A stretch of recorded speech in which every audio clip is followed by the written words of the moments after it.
Hello நண்பீஸ், எப்படி இருக்கிறீங்க? இந்த வீடியோ இப்போ தான் ரெக்கார்ட் பண்ணுறேன், அதனால தான் லேட்டாக ரிலீஸ் ஆகுது because of work schedule. So கோச்சுக்காதீங்க. ரீசெண்டாக இப்போ ஒருத்தன் தாவேக்காலேருந்து வெளில போனான். அவனை கிட்டத்தட்ட ஒரு வருஷமாக வச்சுருந்தாங்க. அவனும் ஏதாவது ஸ்பை வேலை பார்த்து இங்கேருந்து மோப்பம் பிடிச்சி திமுக கூடாரத்தில் போயிட்டு கொட்டலாம் அப்படின்னு முடிஞ்ச அளவுக்கு ட்ரை பண்ணான். ஒரு சில வேலைகள் அப்படி பண்ணான் எச்சத்தனமாக. இதெல்லாம் தெரிஞ்சனால தான் அவனை பதவியும் கொடுக்காம போடான்னு கழுத்தை பிடிச்சி துரத்தி அடிக்காமல் போனால் போதுன்னு பொழைக்க விட்டுக்கிட்டு இருந்துச்சு தாவேக்கா. இருந்தாலும் ஒன்றுமே அங்கே பண்ண முடியாமல் உட்காந்துருந்தனால அவங்க அப்பங்காரன் பின்னாடி பம்பு நடிச்சிருக்கான். அடித்த காரணத்தினால வேறு வழியே இல்லாமல் இங்கேருந்து வெளில போய் இப்போ மீடியாவுக்கு உட்காந்து கூவிட்டு கிடக்குது இந்த மூதேவி.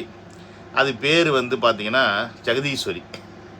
ஆமாம், இனிமேல் இந்த ஆம்பளை பசங்க ஆளுங்களுக்கு பேருங்கள்லாம் இந்த மாதிரி எச்சத்தனமான வேலை பார்க்குறவங்களுக்கு பேரை மாற்றிடணும். அந்த போன ஈத்தர ஒரு சில விஷயங்கள்லாம் பேசுது. ஸோ அதுக்கு தான் இந்த வீடியோவில் நம்ம ரிப்ளை கொடுக்க போகிறோம்.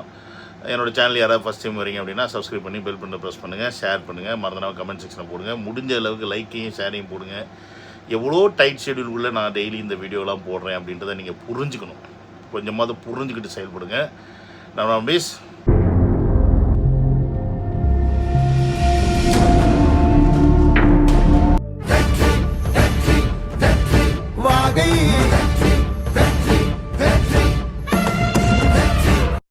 Welcome to Vijay talk and welcome to another video. So இந்த தமிழக வெற்றி கழகம் அப்படின்ட்டு ஒரு கட்சியை தளபதி ஆரம்பித்ததுக்கப்புறமா இந்த கட்சியில் இருக்கவங்களாம், அதாவது ஆல்ரெடி ஆரம்பித்த கட்சியில் இருக்கவங்களாம் என்ன பண்ணுறது ஏது பண்ணுறதுன்னு தெரியாமல் முதல்ல முடித்தாங்க. உடனே அவங்க பண்ண வேலை என்னென்னா, அவங்களோட ஸ்லீப்பர் செல்ஸ் எல்லாம் கட்சிக்குள்ளே கொண்டு போய் சேர்த்து விட்டாங்க.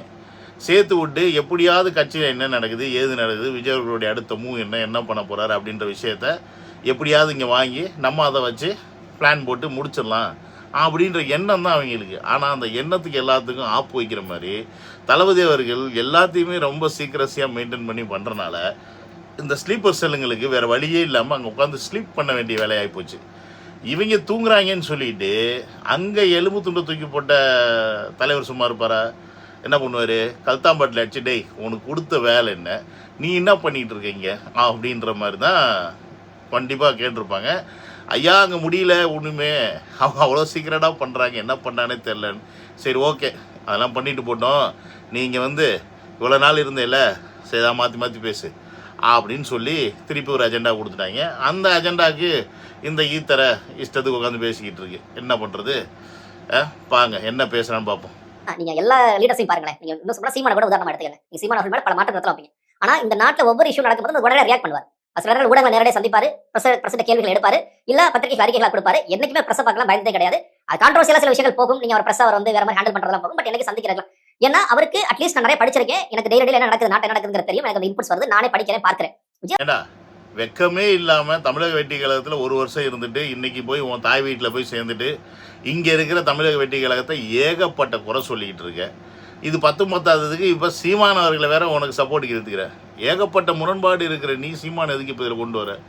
சீமானுக்கு நீ சொல்கிற விஷயங்கள் எல்லாமே பொருந்தக்கூடிய ஒன்று தான்.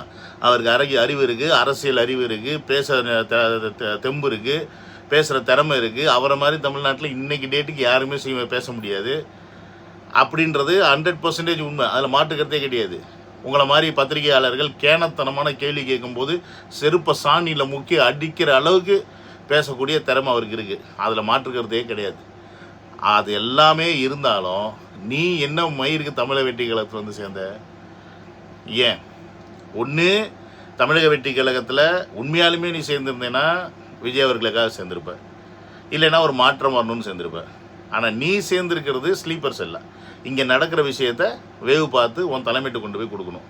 அதை முடியலைன்றதுக்கு தான் உன்னை கல்தாம்பட்டில் அடித்து வெளில தோத்திட்டாங்க. ஸோ அப்படி இருக்கும்போது இப்போ நீ சீமானவர்களை சப்போர்ட் பண்ணுறதுனால எங்களுக்கு அதில் வருத்தம் ஒன்றும் கிடையாது. சீமானவர்களை நீ கம்பேர் பண்ணி கொண்டு வர வருத்தம் கிடையாது. நீ கோழி மூட்டி விடுற வேலையை பார்க்குற. இப்போ நீ பேசும்போது இப்போ நான் சீமானை பற்றி பேசினா உடனே அந்த தம்பிங்கெல்லாம் என்ன சொல்லுவாங்க, நாங்கள் என்ன பண்ணுவோம், திருப்பி அவங்கள திட்டுவோம். ஸோ இந்த வேலையை நீங்கள் பார்க்குறது இது காலங்காலமாக திருட்டு கும்பல் நீங்கள் பண்ணுற வேலை தான். பட் என்னுடைய கொஸ்டின் என்னென்னா, சீமானவர்கள் 15 வருஷமாக அரசியல் களத்தில் இருக்கிறார்.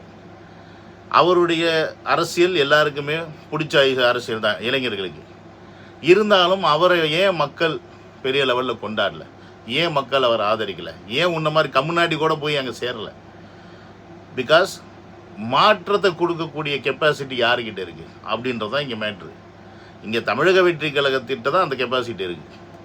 விஜய் அவர்கள் இன்றைக்கி ஒரு இஷ்யூஸை எடுத்தார்னா அதை வந்து வெறும் போராட்ட வடிவில் வந்து ஜஸ்ட்டு சத்தம் போட்டு கத்திட்டு ரோட்டில் நின்று ஆர்ப்பாட்டம் பண்ணிவிட்டு அதோட போகிற கேட்டகரி இல்லை.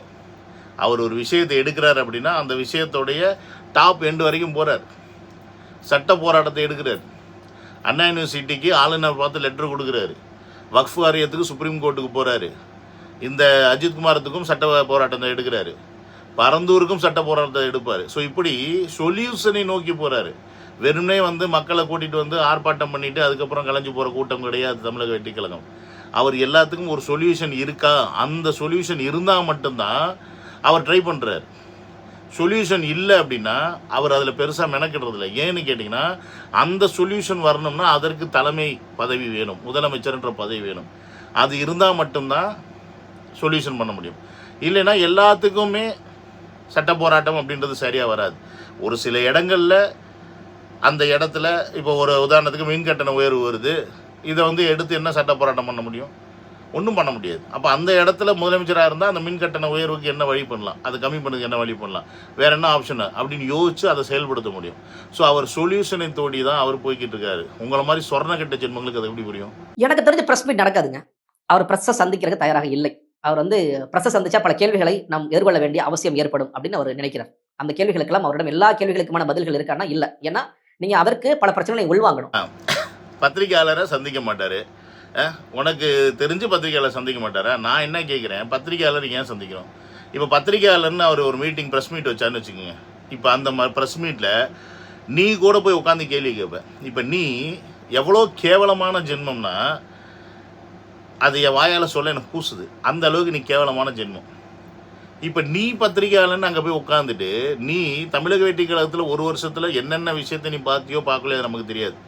வேணுக்குன்னே அங்கே போய் உட்காந்து இடக்க முடக்க அவர் கேள்வி கேட்குறேன்னு வச்சுக்க. அதற்கெல்லாம் அவர் பதில் சொல்ல வேண்டிய அவசியம் எங்கேருந்து வருது?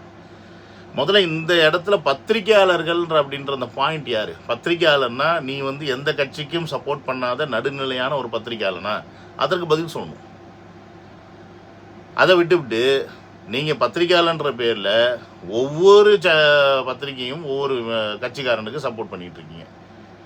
அப்படி இருக்கும்போது நீங்கள் எப்படி விஜய் அவர்கள் ஆட்சிக்கு வந்தால் விஜய் அவர்கள் இந்த கட்சி ஆரம்பித்தது நோக்கம் என்ன, வந்தால் மக்களுக்கு என்ன மாதிரியான விஷயங்கள் செய்வீங்க, எதற்காக மக்கள் உங்களுக்கு ஓட்டு போயிடணும், இப்படிப்பட்ட கேள்விகளை கேட்டிங்கன்னா அதில் ஒரு நியாயம் இருக்குது. இல்லை அவருடைய போராட்டத்தை குறித்தோ நீங்கள் 3 நிமிஷம் தான் பேசியிருக்கீங்க, இது இன்னும் கொஞ்சம் பெருசாக பேசியிருக்கலாமே, இது இன்னும் கொஞ்சம் டீட்டெயிலாக சொல்லியிருக்கலாமே அப்படின்ற மாதிரி விமர்சனம் வச்சா பரவாயில்ல. நீங்கள் என்ன மாதிரியான கேள்விகள் கேட்பீங்க அப்படின்றது ஊர் உலகம் அறிஞ்சுது. ரொம்ப ரொம்ப ரொம்ப கேவலமாக தரம் தாழ்ந்து கீழே போய் அரசியலுக்கும் வேறு எதுக்கும் சம்மந்தமே இல்லாத ஒரு விஷயத்தை எடுத்து பேசுவீங்க. அவருடைய பர்சனல் லைஃப்பை நோண்டி அவரை கேள்வி கேட்பீங்க. இதெல்லாம் தேவையா? இல்லை எல்லாத்துக்கும் மேலே விஜய் அவர்கள் பேசுனாதான் மக்கள்கிட்ட போய் ரீச் ஆக முடியும், அதாவது ப்ரெஸ்ஸில் வந்து பேசுனாதான் மக்கள்கிட்ட போய் ரீச் ஆக முடியும், மக்கள் அதை நம்புவாங்க. நீங்கள் நம்பிக்கிட்டு இருக்கீங்க பார்த்தீங்களா? நீங்கள் முட்டாள்கடா. இப்போ சீமான் போன்றவர்கள் டெய்லியும் ப்ரெஸ்ஸை மீட் பண்ணுறாரு அப்படின்னா வேறு வழி இல்லை. அவருக்கு 4 பேர்கிட்ட போய் சேரணும். அவர் பேசுகிற விஷயங்கள் அவருக்கு வந்து அந்த மக்கள் சப்போர்ட் வேணும் அப்படின்றனால அவர் டெய்லியும் அவருடைய கருத்தை பேசிக்கிட்டு இருக்காரு. நான் போராடிக்கிட்டு இருக்கேன்னு சொல்லிக்கிட்டு இருக்காரு. ஆனால் போராட்டம் மட்டுமே தீர்வா அப்படின்னு கேட்டால் அதற்கு அவர்கிட்ட பதில் இருக்காது. அப்போ இந்த இடத்துல விஜய் அவர்கள் உங்களை மாதிரி மீடியாவை பார்த்து பயல்கள் கேட்குற கேள்விகளுக்கு பதில் சொல்லி அவர் ஏன் தன்னுடைய தரத்தை தாழ்த்திக்கணும் அப்படின்றது தான் இந்த இடத்துல நான் வைக்கிற கேள்வி. இப்போ விஜயகாந்த் போன்ற ஒரு நல்ல மனிதரை ப்ரெஸ் மீட்டுன்ற பேரில் அவரை கேட்கக்கூடாத கேள்விகள்லாம் கேட்டு கோபப்பட வச்சு அவரை வந்து கடைசியில் நீங்கள் என்ன சித்தரிச்சிங்க, பைத்தியக்காரன், தண்ணி அடிக்கிறாரு அப்படின்னு சொல்லி அசிங்கமாக பேசி அசிங்கமாக சித்தரிச்சிங்க. ஏன் அவரை விஜய் அவர்களை இப்போ ரீசெண்டாக வந்து நீங்கள் வந்து ஒரு 3 மாதத்துக்கு முன்னாடி தினமலம் பத்திரிக்கை, தினமலர்லாம் அதை சொல்ல முடியாது, தினமல பத்திரிக்கையில் என்ன மாதிரியான ஒரு சித்தரிவு போட்டிருந்தீங்க? விஜய் அவர்களே ஆடு மாதிரி போட்டு அதை ஒரு ஆட்டில் விஜய் அவர்களோட ஃபேஸை வச்சு இதெல்லாம் வந்து பத்திரிக்கை தருமமா? அப்போ பத்திரிக்கை அப்படின்றது, மீடியா அப்படின்றது, ஜேர்னலிசம் அப்படின்றது இன்னைக்கு தமிழ்நாட்டில் இல்லை, இந்தியாவிலேயே அது வந்து 4வது தூண்லாம் கிடையாது. அது வந்து நாய்கள் ஆயிடுச்சு. பணக்காரர்களின் வாலாட்டும் நாய்கள் ஆகி போச்சு. அவங்க ஆர்டர் போட்டால் அதை செய்வீங்க. அவங்க வீட்டு நாய்க்குட்டிங்க மாதிரி எல்லா மீடியாக்காரங்க ஆயிட்டீங்க ஆல்மோஸ்ட். இன்றைக்கும் சொல்கிறேன், நடுநிலையாக பேசுகிற சில பேர் இருக்காங்க, அவங்கள தவிர்த்து மற்ற எல்லாம் அப்படி தான் இருக்கீங்க. அப்படின்னும் போது அவர் மீடியாவை சந்திக்க வேண்டிய அவசியம் கிடையாது. இதை நான் ஆல்ரெடி சொன்னது தான்.